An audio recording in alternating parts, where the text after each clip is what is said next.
On this episode of The Come Up, I'll be chatting with my brilliant friend, Olivia Jones.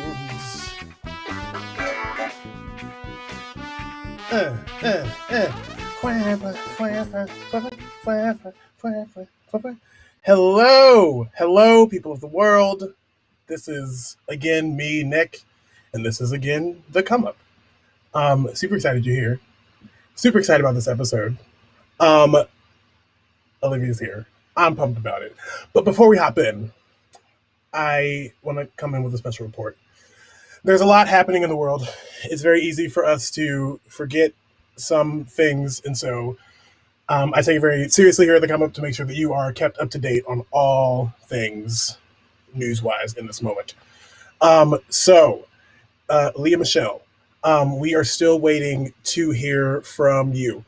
I am not sure if you all know, but on May 29th, Leah Michelle made a post on the Twitter, and it said a little something like this. George Floyd did not deserve this. This was not an isolated incident, and it must end. Hashtag Black Lives Matter. So I looked at it a little sideways because I have my own personal opinions about Leah Michelle. But, whatever. We all went on with our lives. No one really cared. Someone did care. Samantha Ware. She's a castmate from Glee. I'm not super familiar with her. She's from the latter seasons, and I kind of fell off after season 3, I would say. But that doesn't matter. What matters is she's a gorgeous Black woman that deserves respect. And she did not get that respect from Leah Michelle. And she told us about that disrespect in these words in a tweet the next day. LMAO. Remember when you made my first television gig a living hell? Because I'll never forget. I believe you told everyone that if you had the opportunity, you would shit in my wig, amongst other traumatic microaggressions that made me question a career in Hollywood. What? Shit in your wig? That's crazy. That's some crazy stuff that she just said. After this happened, Alex Newell hopped in and was like, yeah, she real shady. And Amber Riley hopped in and she was like, yeah, she real shady. And then the kind of nice thing about that is that we got the Mutiny campaign, which allowed a lot of artists to express any issues that they had on set or that they had in rehearsal in kind of a safe digital space. One of the bad things that came from this is that Leah Michelle then went to her PR team, and the PR team gave her terrible advice. Which, can I talk to these celebrities? Y'all are paying for these people that are telling you terrible stuff. How much money do you need to pay someone for you to just be like, I'm sorry, I did some terrible stuff, my bad. But instead, what you do, Leah Michelle, is you take yourself over to People magazine and make a statement. And then Shady Vulture makes a whole article out of your statement in which they say, Ware has carried this with her for years, but Michelle actually doesn't recall threatening to defecate on someone's personal property. Well, I don't remember ever making this specific statement, and I have never judged others by their background or color or their skin. That's not really the point. Michelle's statement reads, what matters is that I clearly acted in ways which hurt other people, whether it was my privileged position and perspective that caused me to be perceived as insensitive or inappropriate at times, or whether it was just my immaturity and me just being unnecessarily difficult. I apologize for my behavior and for any pain which I have caused. Now, personally, I'm very over these apologies because they're not actually apologies. What she just said was, I don't really think I did anything wrong. In fact, I don't remember it. And so if I did hurt someone, I guess I feel bad, but that's just what I should say right now, because the point is not me and that I don't remember saying it. It's that I must have said it, I guess, because she feels that way. But okay. Sister Samantha took her story over to the even shadier Variety. And if you have not read this article, I implore you to read the article that came out on June 11th from Variety with the full interview from Samantha Ware. I'm going to give you a little snippet here, but y'all. I knew from day one, when I attempted to introduce myself, there was nothing gradual about it. As soon as she decided that she didn't like me, it was very evident. Ware tells Variety in an exclusive interview that it was after I did my first performance. That's when it started, the silent treatment. The stare downs, the looks, the comments under her breath, the weird passive aggressiveness, it all built up. Leah's actions were nothing new, so I guess since it was such a common thing in my case, it didn't seem like a big deal. I remember the first day I actually spoke up, and unfortunately, no one did anything. They just shrugged it off and said, like, that's her. No one was stopping these things, which is an issue because the environment was helping perpetuate this abuse. Now, from what we hear in this article, there's like some heavy stuff. Like, not only is she defecating in wigs, but she also called her to the middle of the room. When she tried to defend herself, she told her to shut her mouth. Things like that. All of this is alleged, but the fact that it's a story that we could hear and we might believe it is ridiculous enough. And also, like, what good does this woman have to lie? Why would she lie and make this up? And apparently, there was a room of people to vouch for her. Um, I tell you all this to say a couple of things. Number one, um, you are not a true ally if you stand in a room and watch this happen to someone and do nothing. You're just not. Um, so get that out of your mind. And this happens all the time. I think that a lot of us, and especially in entertainment circles, have seen a time where someone is being a diva or someone is being rude, and everyone's just like, "Oh, that's just how they are." Do not tell me that's how they are. See me go through struggle, and then try and you know connect with me after the rehearsal is over. That's annoying. That's frustrating. I don't like it. Secondly, what do y'all have against us? Why can't y'all just let us live? Now, Samantha and Amber Riley have both said that they don't think that Leah Michelle is racist, but she wasn't just calling anybody up to call like to the middle of the room and tell to stop talking. She chose a very specific person. I think it's interesting that person happened to be black. So I just think about that. And third, we all know a Leah Michelle. I know that you know your Leah Michelle. I implore you, after this time that we spend together, to call your Leah Michelle and tell them that it's over. They can't do this anymore. It's done, and we've been done, and it has to be done. Because if you don't, they're going to end up like this lady, and they're going to be real mad. So, help your Leah Michelle's, friend.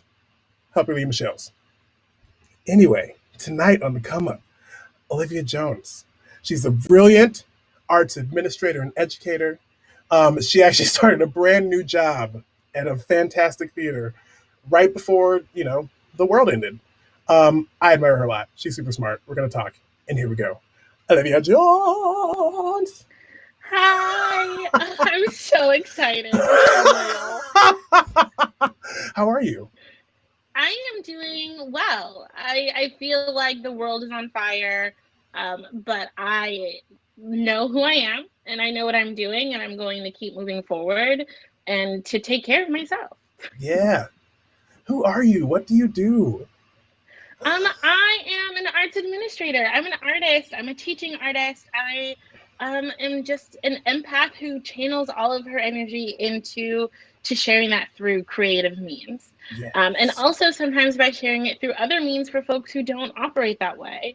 I have the benefit of having both the creative, like the right left side, just both just jutting forward at all times, and so that's exciting. I've currently work at Arena Stage as their training programs manager, helping to facilitate any of their programs for pre-professionals like fellows, interns, all of those great things. Right now, we're about to start a virtual summer camp, which is so, so, so exciting, as well as virtual master classes for folks who are, above the age range of 8 to 15. But for adults, for professionals, for mid-career professionals, for folks in college, there's a little bit of something for everyone. So I'm really excited that we're finding ways to connect with people Mhm. in meaningful ways, to keep moving forward, to find elements of normalcy, and to also have the tools that they need to process what's going on in the world by sharing it creatively if that's what they choose to do. Mm. What have you been doing to prepare for digital classes? What does that look like? There's so much time I spend on any sort of app. I've researched so many different types of things. Which is the best video platform? What are the benefits? What sort of companion apps are there? I spent a lot of time Zoom training. Today, I had 2 sessions on Zoom training where we're sharing with folks. I'm sharing things I know, other people are sharing things they know. Just anything that you could do to practice, to get to know things. Lots and lots and lots of test runs, dress rehearsals, really. Hmm. Hmm. So, So, You and I are similar in the sense that I think that we both like worked in these large theatrical spaces in a lot of Hmm. very white rooms, um, and we're very loud about it. That's Yeah. when we met at the Rose, when you did your year at the Rose. That was what I loved. Is I was like, oh my god, somebody's screaming as loud as I am, and that's amazing. And not just like that. We're both like physically loud, voluminous people. But there's also like you're like, no, that's not how this is going to happen, or like, oh, we should actually talk about that thing that you said we shouldn't talk about because that's a problem. Um, Yeah. so what have you learned from kind of growing up in theater and learning in theater in this kind of backroom way that a lot of folks don't see? Yeah, everything comes from somewhere. There is a room full of decision makers, and sometimes the people that you see that are at the most front, they have limited power. They have a limited amount of choices that are autonomous that they can make. And so that things are really top down in our industry. Like that's just the function of everything. Where in a show, the director has the power, despite the fact that the artists are the one who are creating and making that vision happen. But without the director's choice or words, whatever happens kind of falls apart. And nonprofits are structured the same way, whether that's the best way to go about it or not. It's the way that we've decided to push things forward outside of maybe a few collectives that really do like that ensemble shared leadership, but those are few and far between. Sure, sure. So I think that just knowing that there's someone who has to be in that space to make things happen. Yeah, And as much as I love performing, I love singing, I love all of that stuff, there's someone back there making a budget that without them, you don't have costumes, you don't have lights. The bills aren't even paid to open your building. So that's when I decided to shift to the back end when working on the front end was just not quite enough. yeah. So as she mentioned, she's a former star. That was Elephant and Piggy in Omaha, Nebraska. Um, you were so good in that show. Thank you. I saw an article today about it was a New York Times article about TYA and how a lot of the stories that we Yeah. see are based on books, and they usually end up being all white cast unless it's specifically black or brown story. And they mentioned Mm-hmm. Mo Willems, and that brought up to me. I was like, oh, what a perfect like Kismet. So why, you know, I personally feel like, especially when thinking of places like the Rose, I grew up there. Yeah. I know how what the audience kind of looks like, and I understand that like how their demographic got to the place it is. It's because I think the people that are going to the Rose aren't typically theater goers. They're parents that are looking for activities for their children, which is totally Mm-hmm. fine because then hopefully you make a theater goer out of that experience. But that's the truth of it. And so if these parents don't know these titles, they're not coming.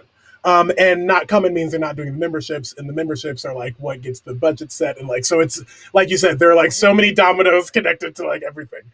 Um, but what are ways that you think that theater, specifically for young audiences, can continue to use these popular titles, but and feel like you can still be equitable and inclusive and diverse in the way that you tell these stories and the way that you use them to engage with communities, right? Yeah. Yeah. I think that a really good example of that is Disney's Frozen. As problematic as Disney is, they were like, just because they're from Arendelle doesn't mean they're inherently white. That's Mm, not the thing. It's not the same way where Tiana is attached to a specific culture where her being black is a part of the story, similarly with Jasmine, other princesses, what have you. But there are some stories that just are cast that way the first time, and people can't shake it. And I think mm, TUA has the opportunity to do that for so many people. Where the Rose did that. We did the Little Mermaid, and Ariel was black, and that was the best thing that's ever happened to me because she's my favorite princess, and yeah. I was an adult watching that. And Hmm. so I think that um, there's a lot of young people who are at the age where they don't register that difference unless a parent or a sibling shares that with them. Like Hmm. if you're dressed like the Little Mermaid on the street and a little kid sees you, they're going to think you're the Little Mermaid no matter who you are. And so I think that there's opportunity where if there's not like a root cause for the way that something is cast, that you can do whatever you want. Especially with young folks, we're living in a world of imagination that has just begun, where they're taking in all these things. And then at that point, they're also learning that one character looks a million different ways. It's everyone's story. Yeah. And I think that's really great. And while you're sort of transitioning that so that you have sort of like your box office hits, the really popular shows, you can continue to incorporate new writers so that they become the next Mo Willems and they become those household names, where I think that's really exciting, where more people are recognizing that their libraries at home or in their classroom aren't diverse. And not even that it was intentional, it's just white kids and animals. And now they're realizing, like, oh, okay, like I could be better, where like the only Black characters in my kid's life are from Lion King. Like that can't be it.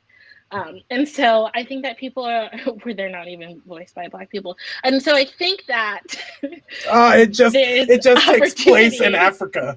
They're Yes. animals.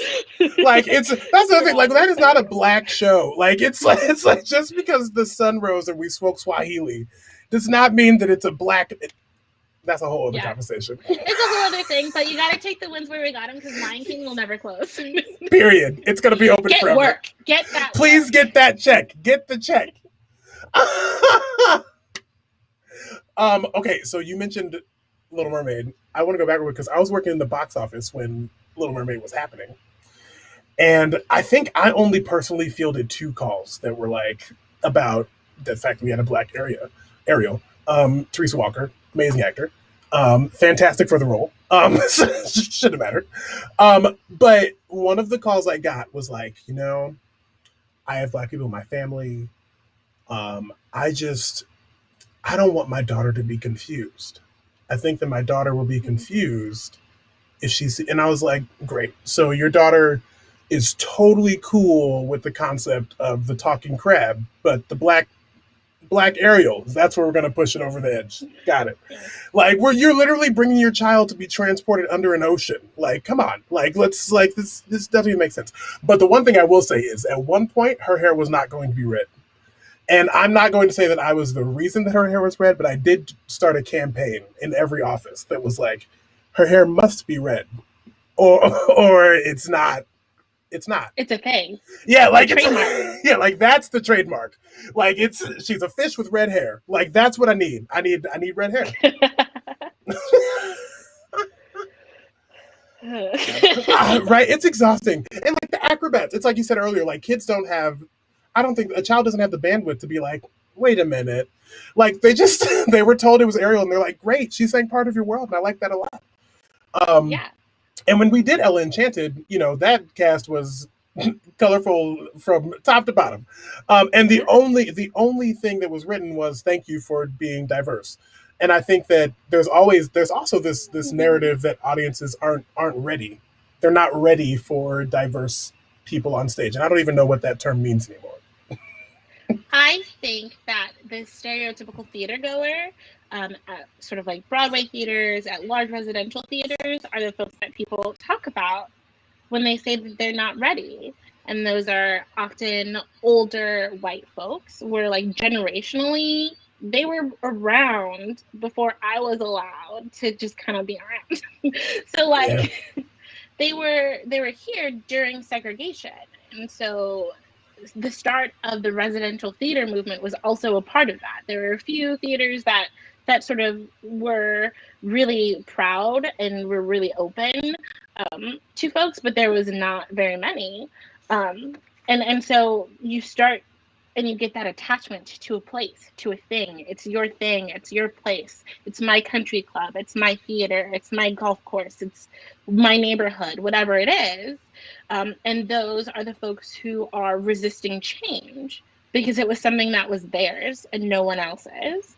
And that they want to keep that privilege for themselves. It's not for someone to react differently. There's so many rules. There's so many things that allow the art form itself to be a gatekeeper. The way that if you go listen to classical music, you do not clap between movements. But you don't know that unless you're in the club, unless someone told you. And so if someone goes that's never been and they're a person of color, they're a person of a different economic background, and they clap, people will shame you. And you don't want to be there. So people are protecting their little clubhouses. And so I think that the conversation about people not being ready is a generational conversation that takes place in a different way in TYA, where like the parents or grandparents, those are the gatekeepers, versus like in terms of like adulthood. Like, is this space welcoming? Do you feel like you belong? Even if you have the best staff in the world, even if you have a diverse show, even if you do all those things and your admin team is great, if your audience is mean to someone else who's there, they don't want to hang out. I've had people look me up and down sideways to say negative things to me when I was working events at Roundabout that they were enjoying.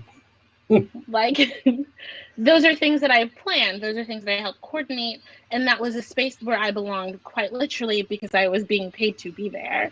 And because of my reaction to a dance number or supporting people that I've been talking to or working with, or even just the fact that my hair is often in a natural state, that people will treat you differently. And that made me feel some type of way, and I know that I belong there. I can't imagine if it was your first time and you go out of your way to go to this space. So it's a whole thing. It really is that sort of like that conversation that continues to happen as you see generations shift. Then you also see the way that different models are shifting and different spaces are shifting. And Broadway and residential theater, they're the great white way, and they are trying to keep it that way. Yeah. You know what's really interesting? So, there's this respectability thing that happens when we walk through into a theater that I think you're speaking of, when folks will shun you for having a reaction, or and I saw After Midnight on Broadway. That was the first show that I had ever seen on Broadway, when Fantasia came back to do the run, and I was like, yes, this is what I need. So I saw the show, and that was the first time because I had come from Omaha, where I was seeing shows and like, yes, you clap, and I call standing Omaha, because there's a standing ovation after every show in Omaha. Someone could come on stage. I really appreciated it though. It feels good. But it does not train you for an authentic future in which no one claps, or when like they're not as enthusiastic. But I, had seen shows in Omaha, so I hadn't been in audiences that were lively during the piece, except for Outside of the Rose, where the kids are talking the whole time, which I still enjoy, because that means they're engaging, they're listening, I think.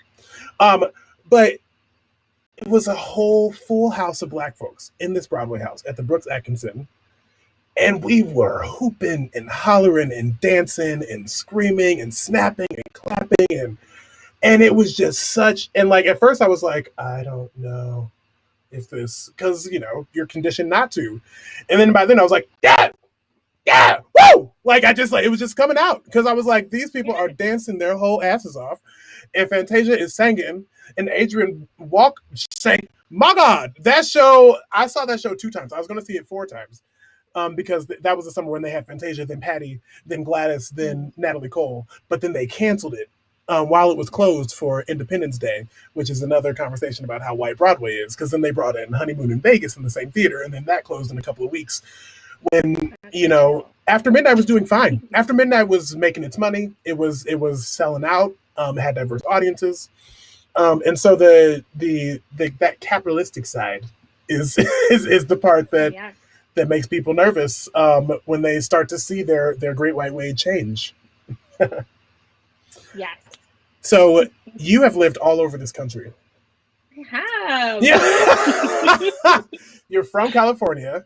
I am. You spent some time in the Midwest, and now you're on the East. Are you on the East right now?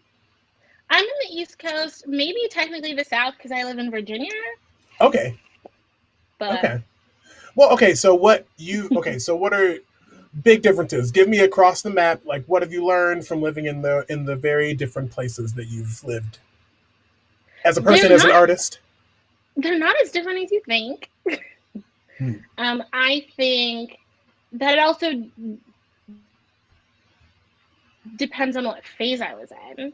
So like California is my home, and I my first internship in theater was at Center Theater Group, and that was great. I loved it. I learned so much, and I also saw really great examples of people speaking out, just like straight up, Mm. that were very like much keeping it real between them and their coworkers, between them and even the interns, the entire institution, the way that so many people are behaving in this moment in terms of like that there were really great examples of that leadership, and there continues to be great examples of that leadership there. So I often look back to it, where I'm not sure if you've seen the Center Theater Group letter, but Mm. that Mm. is a, oh, I will send it to you, but it is a gorgeous list of the expectations and solutions and ways to move forward, and also a way to also process and air your grievances to a place that you love, that's your home, that you want to grow, that you want to be better.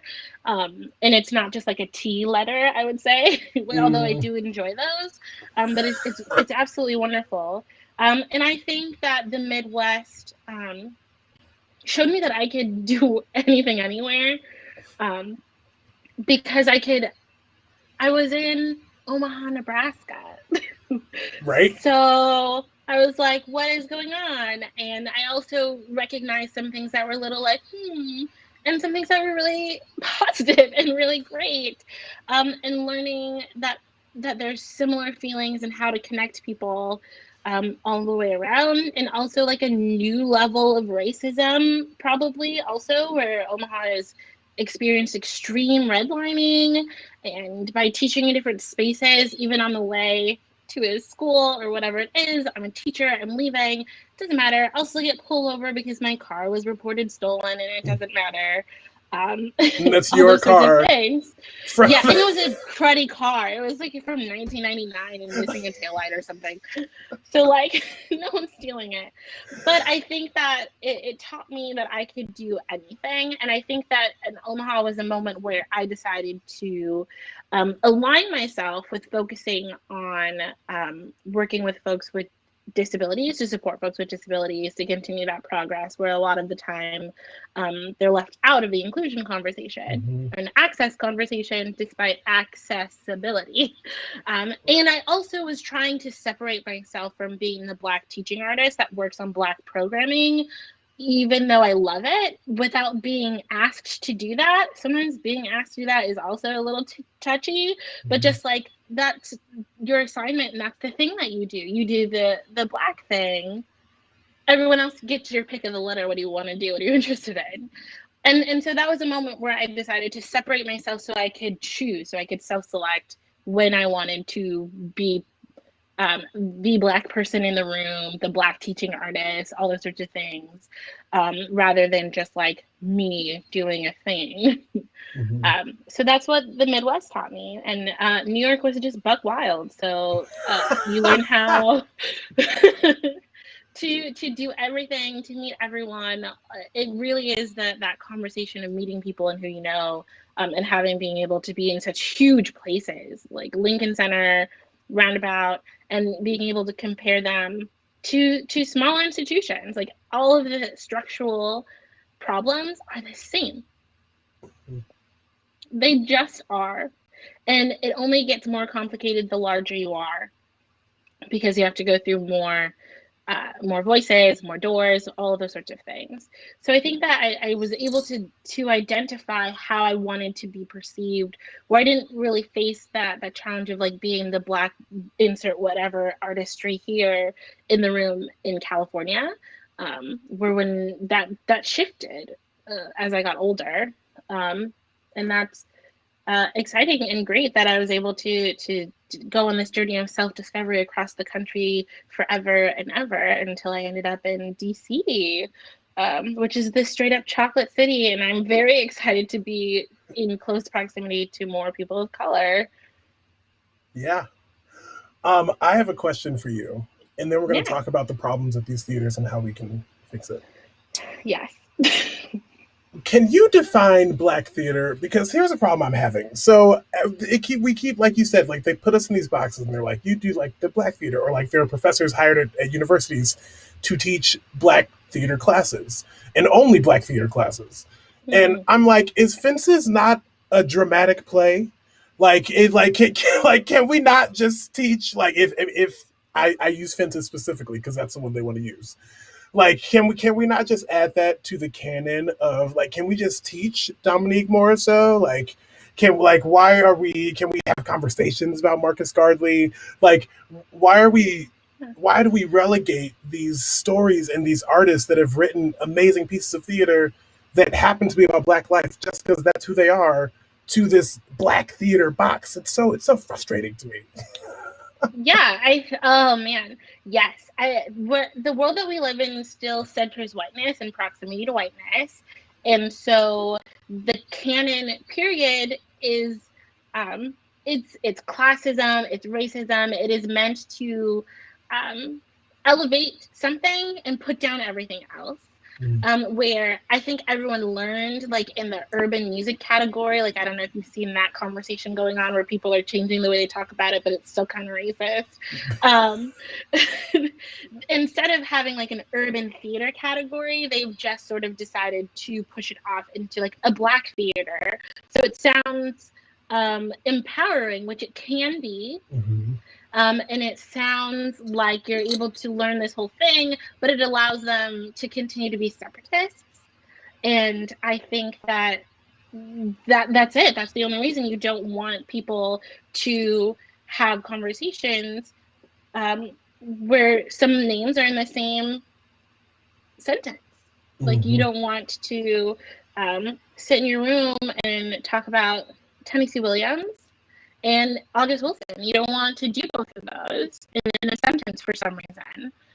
Instead, you have them in a separate class. Where, like, yes, be the August Wilson of Black theater, but the Tennessee Williams of regular theater, which Mhm. is just a silly way to continue to, um, instill in everyone who is a Black creative that they are lesser than by putting them in a separate box, Yeah, it's which is a active. problem. It's like it's segregation. It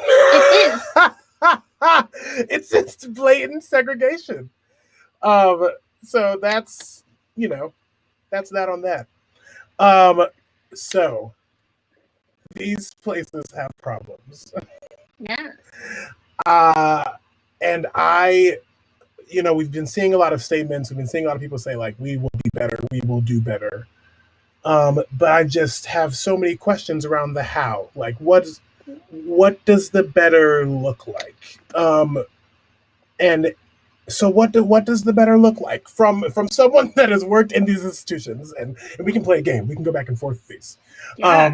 Like, what's one way that these companies could be like, this is a step that we're going to take to move forward? Yeah. I mean, I think that, especially in the perspective of like community engagement, community partnerships, whatever it is, as well as education, is a little bit different than theater, where like you Mm. self select to participate in an audience, but like you can't help that your school hired this person to be in your classroom and you have to be a part of it no matter what.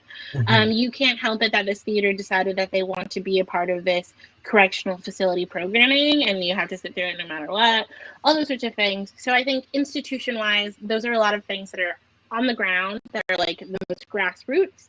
And I think that there's a few things that you could do, um, where you can have, no more unpaid internships because they're straight up illegal. You can also uh, make sure that you pay minimum wage, that maybe you offer housing, maybe you offer scholarship. I've never been able to even think about applying for an unpaid internship. And I come from a space where I have a lot more privilege than other people. Mm-hmm. And so I think that is a way to get people in the door. And again, that's still just like, we've been hiring Black people, but none of them have any power. They're all assistants or interns or fellows.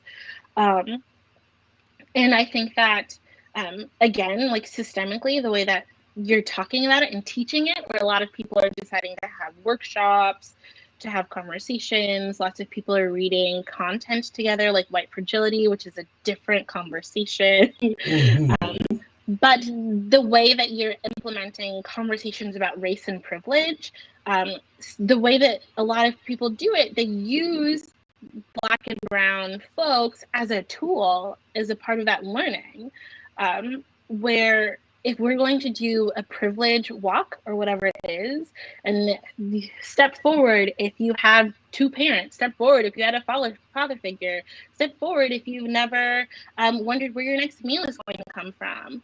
That is absolutely insane that that is allowed, that folks think that is progress, where you have all of these kids who are taking 20, 30 steps forward, they feel great about what's going on, and then you ask to stand and look around the room. And that is how you're being like, see how privileged you are versus these Black kids over there, where the questions are skewed to accompany stereotypes of different communities, that have systemic issues outside of that classroom space that are out of their control. And that's a way, it's exploitative of your students, of your staff members, to teach privilege in that way. Like, that's an exercise that should not exist. Mm-hmm. It's horrifying. And I've participated in them, and I was like, oh my God, everyone's learning about my privilege. But like, no, Todd is going to leave this room and he's going to get lunch on his daddy's credit card, and he's not going to care tomorrow. And Right. I'm going to remember that all of these kids have more than I do. And they're going to be the executive director, and I'm going to work at the assistant desk. So even though we're in the same room now, and that's something that people aren't talking about. The way that theaters have decided that they belong in spaces that have to do with any sort of like criminal activity, criminal justice, where it's a lot of white saviors entering a space, creating theater with these folks, without identifying how they may or may not be contributing to the like the school to prison pipeline. They're not thinking about how their neighborhoods or the spaces that they are working in, how their local police are interacting with folks that arrest people who end up in their programming. There's not a lot of thought about the institutionalized racism within a space, as well as just like the structural racism of the United States, as much as it's just like, what a great thing. I took these 13 kids, and instead of them having to do manual labor, they had to create a theater piece. How wonderful, rather than putting that energy towards educating a school district why they shouldn't have police in their schools, and instead they should hire your teaching artists. Mm-hmm. So I think that there's a lot of things that people can be doing that they aren't doing. And they're simple, they're easy. If you create a program for people of color, actually hire people of color. If they can't get there or accept the role, they made it so far, then why don't you change the barriers that don't allow that to happen? The way that you are using at risk, which is a horrible phrase to describe young people who live in Black and brown communities that were created because of redlining and a lot of different clauses, and the way that you're able to purchase houses, that it's not your fault. The way that generational wealth works and the way that housing is worked, that you live in a particular neighborhood and now you're being served by a certain group of people that only go there because they have a grant. So the program's not beneficial to anyone, but we need this because if we don't get this grant, we have to fire 3 people who do something else that we care about and that matters.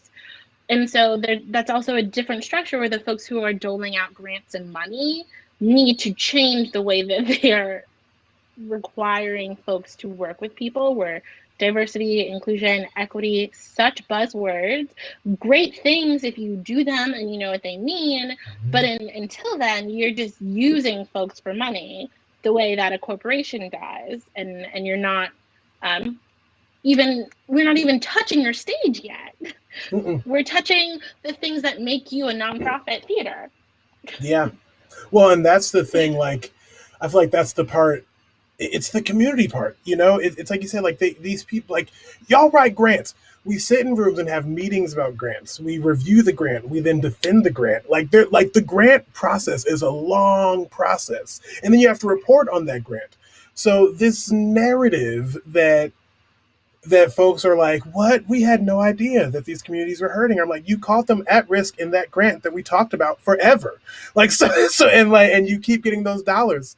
But I think it's what the piece that I think is missing, and it's interesting that you bring up the stage, is the connection between the grassroots education work that is happening and what is happening on your stage.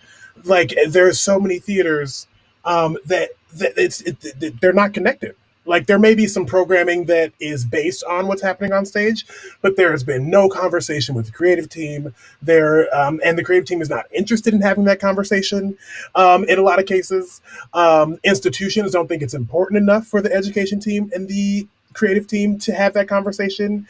And then also, no one is putting their feet on the ground. No one is walking into these neighborhoods, and like they're just going into meetings saying, we just can't get them here and we don't know why. And it's like, well, have you asked them? Well, we the one that kills me is when they're like, we did a radio interview for a predominantly Black.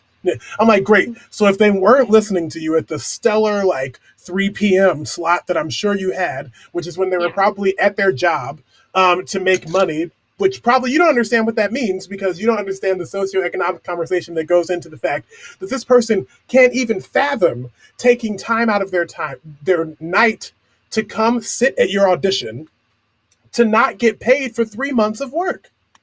Yeah. That was a very specific conversation, but it sounds like a lot of other conversations. And the folks who are implementing those programs don't look like the people who are taking them. Mm-mm. No. Unless it's your brochure or website. Yeah. Then your one Black admin or TA is everywhere. Mm-hmm. Well, and also the institution isn't. In a lot of places they're depending on those folks that you talked about before that are at the bottom of this chain to implement the measurement strategy. So like when I've worked in education positions where I'm like, oh, okay, like you want what for the grant? I need to tell you how things are going in the schools. Awesome. Who's tracking that? Is there like, and they're like, oh, we didn't think about it. I'm like, so you knew that you needed this information, but you didn't gather it. And now you were having me, your young, just started Black like person, try and figure out not only the data now, but how to get it later and what's happened in the past, because you have to report on the grant. Like, and it's just like you don't even want to do the work at that level. Like, why is no one from your development team going to talk to these teachers?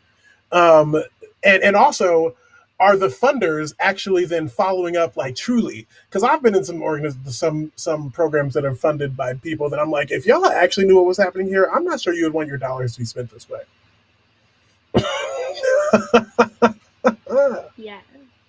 Yeah, and I've participated in programs. I've seen programs. I have lots of friends. So like all of my comments aren't specific to my own experience as much as it's just like a collective experience. Mm-hmm. And it's not exclusive to theater or anywhere else, but there's outside of folks on the front lines not having the power to create things, or the people of color that you hire that are entry level, what have you, because you're taking those steps, which are good steps. There are people who are missing from so many rooms. If you're senior staff, or anyone who runs a department head, if there's no Black or brown bodies in that group of people, then there's no one who's going to be like, maybe don't do that thing. I see what you're doing. Do it this way. And then they're like, we had no idea. We all agree that this is the best way to say this statement. I work for Leah Michelle, and I but similarly on your board, artistic directors, anything else, like there's so many spaces that are so white that also you would not know because their branding is not as such. I don't know if you've seen those comparison pictures of Black hair care products where it's like the product line and then the CEO, and it's like a white man here, a white man there, a white man here, for these products that are upheld in the Black community, and you assume because of their branding that it is a Black-owned business. But because now everyone has the internet where you can call you out. Similarly, there are spaces creatively that are operating in the same way. Where one person's hair care product is another Alvin Ailey company, where all of their executive team, they're white as snow. Like there are no black or brown bodies making a lot of those decisions, or very few. And that's problematic. You can look it up on their website. You can see the faces of those people, but when you go through everything else, you just see pictures of the dancers. You see pictures of the students. And I think a lot of people have learned from that branding to seem diverse, if not very specifically community oriented, towards people of color. And I think that's just misrepresentation and poor business. If you're a 501c3 that you serve a community, serve the community, hire the community, pay people for their emotional labor. If you're going to have a community ambassador, pay them. Full stop. And listen to them, because I feel like there are Yes. also so many times when we are in these rooms where and that's something that's happening right now, where everyone is having these really bright ideas about how, like, what we should be doing, and I'm like, where were y'all? And I know I sound like a broken record. Everybody's like, Nick, you keep saying this, but I'm still honestly trying to figure out, like, why didn't you listen? You heard, but you didn't listen. So it's just also making sure that you are listening to those folks when we get them at the table, so that we don't get ears down and you're like, oh, like, we should have listened. Like, how many times Yeah. can you say that before you just fix it? Even if you've somehow not listened up to this point, my entire Facebook, my Twitter, my Instagram, because I am just entrenched in the artist community, I Mhm. see lists on lists on lists of what people could do, how they could change, what they should do. And people are still like, sorry, we're learning, I'll make a plan. And they're going to wait until this movement passes. So there's not going to be a plan. There's going to be this statement that will slowly disappear from the front of their website to something else. There's going to be an Instagram post that's really buried deep in there, but they're not going to follow through. There's no action behind so many of these words, and it's because people are scared. They're fearful. Where there are folks in a variety of industries where they very clearly were like, "Oh no, I'm the problem." Okay, I recognize that, and I can either be like, all right, well, I'm okay with that and move forward, or I could step down. I could create a new role. I could create a new leadership role. You don't have to quit. I get it. You need your bread. You need to feed your family. This is what you love. Well, why don't you create a role that's at your level where someone else could join you, Mm-hmm. even if you're Mm-hmm. not willing to step away? There are just so many opportunities for people um, to join your institution to help you lead that is not a diversity and inclusion officer. If that is the only Black person in your institution that has power, I need you to fix your life. Like, I'm sick of that being the only way that you think that folks can be utilized that are diverse. If the only person who has a disability in your institution is the access ambassador, if the only person, like, yes, like, those roles should probably not be like a cis, straight, white, able-bodied man. Mm-hmm. But if that's the only time you decide to stray from that as your typical employee, then that's a problem. It Mm-hmm. really is. There's Yeah. just so many things you could do. So many things you could do. So many ways to listen. And all of these places who are making statements are the same people who don't listen without a microaggression, Yeah. who care more about precedence and legacy than they care about the well-being of different people. They're the same people who ask why they have lost four like people of color within 4 months, just like leaving, just getting up and out of that place. And it's because of the way that you present your environment. It's because of the way that you have ascribed white supremacist notions as professionalism. It's the way that grammar is classism. It's the way that I have to code switch and you will never have to do that in your life. It is the way that I feel that I have to wear my hair a certain way if I'm doing something particular for the institution. There's so many things that people aren't recognizing. Because they aren't a part of the non-dominant communities. And right now, all of those dominant communities center whiteness. And Mm. it's just the way we need to get away from that. Ooh, y'all better learn tonight. Y'all better learn something. Like this, listen, like that's the other thing is that I'm like, what are y'all planning? Y'all all on Facebook and Instagram. You've seen the conversations we're having, and you also have seen the very clear action steps that many people have put in their posts. I'll stop putting them out there because the next time somebody steals one of my ideas and don't credit me, I'm gonna fight them. I'm mad. I'm mad. Stop stealing my stuff. Um, but I will Yeah. say, I was making a joke that like a lot of diversity director positions are about to open up. They're about to be popping up left and right. They're going to be all over the place. I would take one if I only had to be in the office 25% of the time. I still got my full salary and benefits. I got a show in the season. And I spent most of my time in the community developing relationships.